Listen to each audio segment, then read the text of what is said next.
Okay, it's about 6 o'clock in the morning, so I guess maybe a little later start, but this one's for all those patients that I see that we talk about the importance of daily stretching and body work like foam rolling for tendonitis. And I always tell them that, when it flares up on me, I have to build it into my routine. Well, this is one of those days where I had a bad flare up in my IT band.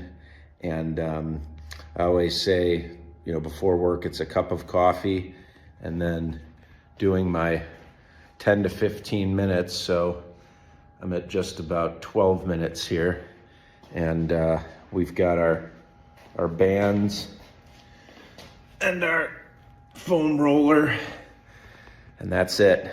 So you guys aren't alone. We all have to put in the work when it flares up on us. And I thought I'd just send this video to show that even we have to do this sometimes when it flares up, and it's not fun, it's not easy, but as long as you get it in, that's all that counts. So keep up the hard work, guys, and you're not alone.